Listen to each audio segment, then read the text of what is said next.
So the DeathAdder design came from the old Microsoft mice. So did the Zowie EC shape, and by extension, all the clones as well. In my opinion, the Razer Mamba always had the better shape, just the DeathAdder had the performance and the branding. Basically, the Mamba was a flatter, safer shape, meaning it would suit more grips, and didn't just force you into a certain grip with the extra curvature. Razer seems to have taken note of that, and they've made so many changes to the shape. This is a DeathAdder in name only. It's a new mouse design, but still inspired by the old Microsoft mice. Anyway, let's get to the shape analysis to actually explain the changes. The buttons have less curvature, using shallow comfort grooves. They're not flared out so much either.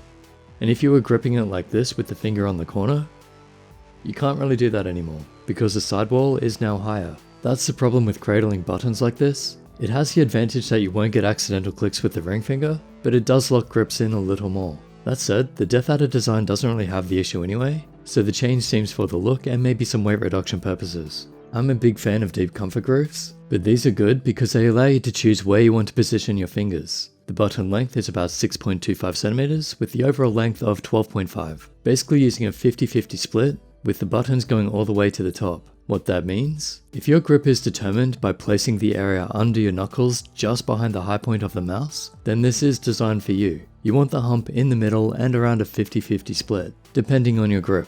My design, the MZ1, with the low back has the high point more toward the back. It has a 60-40 split, so the button area is still about 6cm, but on the high back, it's right at the back, because it's designed so the mouse actually goes behind that area under your knuckles. It's good to be aware of how you're gripping the mouse, so you know what to choose. In short, if the high point is under your knuckles, then get the one with the hump in the middle. And of course, mouse size is going to affect your choice a lot.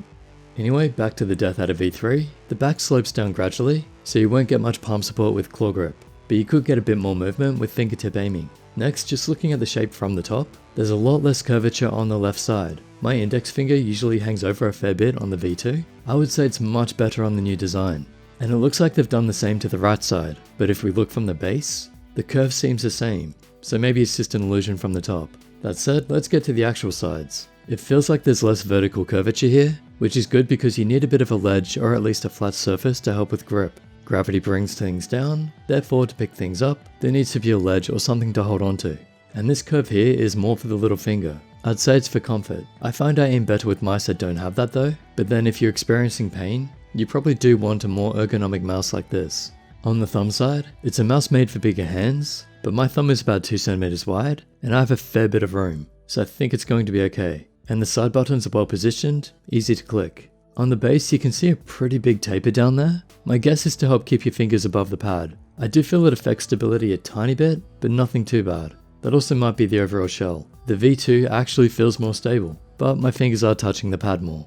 And for me, that ties in a bit with the next question. The button height is a bit lower on the V3 left button at 2.42 instead of 2.52, while the right is at about 2.24, higher than about 2.16cm on the V2. So the question is, does the hump height need to be this high at about 4.3cm? Apparently pros want the higher humps now. It seems off to me, but then again, I have a mouse that has very low button height and a low hump, so this may just be a preference thing. I guess we'll find out when more mice are released like this. And because of that hump, the left button has a greater slope, which means the left button feels higher just next to the wheel, which would go against the theory of lower button height being better. Now, the overall feeling, it's comfortable, it's an ergonomic mouse with lopsided buttons, so if you have trouble gripping symmetrical mice, or get pain in your hand, this could be great for you. It feels good. It's a safer shape than the original DeathAdder, so I think it's one of those mice that people will put their hands on for the first time, and say, yeah, this feels good. It's just that high hump and bigger taper that make me question it. Otherwise, great shape. I'd still choose the EC2 shape-wise though. This feels like it tried to go in that direction, but the subtlety of the mouse design on the EC2 is on another level. Here it is next to some other mice. Despite the size changes, I'd still call it a large mouse. It only feels a bit smaller than the Zowie EC1. As for dimensions, the grip width is about 5.93cm, and the length is about 12.5cm. So ideally, it would be for hands about 21 by 10cm, but it could be worth a try for anyone with hands over 19cm for fingertip and claw grip. I'd say under 19cm for palm. As always, I recommend go as small as possible. Now, I was trying the V2 versus the V3, wondering which shape I preferred, but in game it was no contest, because where this mouse really excels is the weight. Despite being a large mouse, it's very light at only 57 grams for the wired, and about 61 grams for the wireless. That's down from 86 grams on the V2. Solid shell too, no holes, and it has no RGB, which helps. It's a mouse made for pros. Hopefully it sells well because I'm liking this direction. The expected weight ratio, which is just a very rough idea where I multiply the dimensions, puts it at 74 grams, giving it a 0.82 weight ratio. If you need the math on that, I'll link the video in the description. But that's basically the same as a Logitech G Pro X Superlight. Very impressive stuff from Razer. There are still a few people out there who swear by higher weight. As always, find what's right for you, but my recommendation is a light mouse on a control pad. Give it a try for 3 weeks. If you're still not aiming better, well, at least you learned something. Lightweight is amazing though, and this is where it's going to separate itself from the other Microsoft type designs. Not to mention having Razer's wireless tech or 8000Hz polling rate. Speaking of 8K, no, it is not going to make you pro. In fact, looking at what pros use, assuming this list is updated and accurate, most of them seem to have switched to the V3 wireless. I'm not suggesting pros are right about everything. I mean, many are still using 400 and 800 DPI, despite the advantages of lower latency and smoother motion with 1600 and even 3200 DPI. So pros, if you're watching this, I hope you give higher DPI a try. But to the point, I think they have this right. The V3 wireless is the better pick, because 8K and a cable isn't going to beat low latency wireless, especially when the wireless can be used with a 4K dongle, and it's only a few extra grams. But even if you couldn't get the 4K, is 8K really going to matter? If you have a 360Hz monitor and the game supports it, maybe a tiny bit better. But if this polling rate test is accurate, then you're not even going to reach 8 kHz. 8K is more about lower latency. It's basically 1 millisecond versus 0.125 milliseconds. A millisecond is so quick, you're really not going to notice that.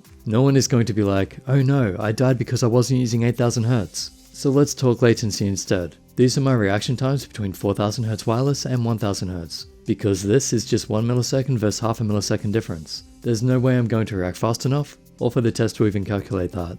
Even if we use the bomb test, it goes between right and left being faster because they're too close. And sure, let's go the distance and put it on a 360Hz monitor and film it at 960 FPS. Just moving my fingers across the sensor, I've lined all these videos up so that they meet when my fingers first cross the white line, which is a mouse gate around the sensor. I then slowed them down to 10%, and the 4K wireless actually beat the other two.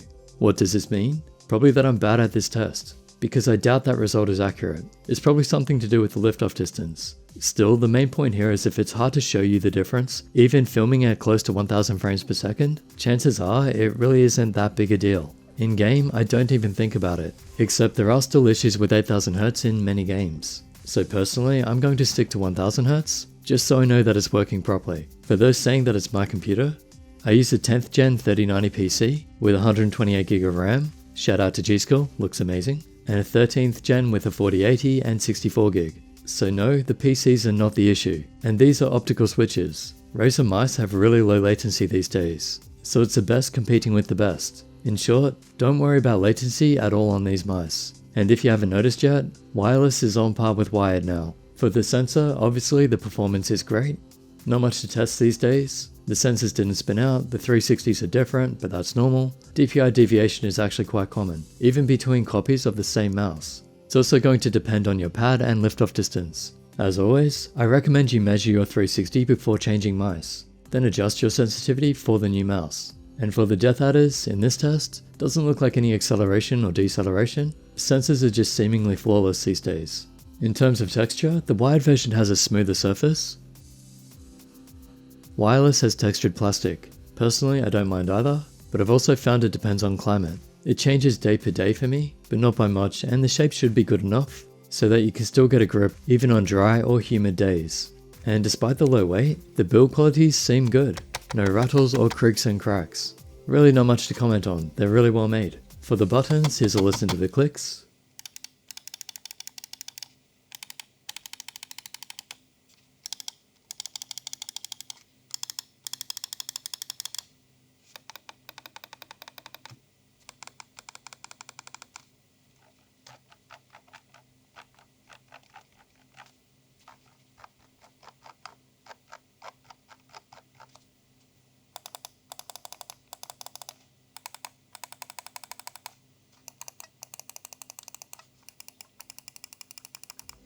So the mains are Gen 3 opticals, they're improving, but still lack that nice mechanical feel on other mice. Up to you what you like, but I've never liked that extra hollow feel and sound. The 24-step wheel has a bit of a loose feeling from how light it is. I prefer a little more tension on the steps. It isn't loose, by the way, it just has like a slight loose feel. I don't know how to explain it. Also, it's quite raised, meaning you have to lift your finger higher to use it, but it should avoid any accidental scrolls. Mouse 3 feels easy enough to press in, and it's quiet too. And the side buttons are fairly big, with a relatively strong snap to them. Very little travel distance. They feel solid, but I think they're like that to avoid accidental clicks. So all good on the buttons, just the usual optical switch stuff. At the time of this review, these mice still use Razer Synapse 3, which is a bit clunky. Apparently you can just uninstall it after you set it up, but I'm too lazy to test that. I don't have to uninstall and reinstall Synapse. It's just something that I hope they work on in the future because there are still issues with it. You can change what the buttons do, but since they removed the top buttons, this will be a bit pointless for most people. And yeah, no doubt they did that for weight reduction. DPI steps at 50 after 100, all the way to 30,000. You can set the polling rate, calibrate the liftoff distance from low to high. At low and medium it's under 1 DVD, high is just over 1 DVD, so really not much range there. Battery life is said to be up to 90 hours, which is huge. Even gaming a fair bit each day, you probably only have to charge it about once a week, which again is really impressive considering how low the weight is.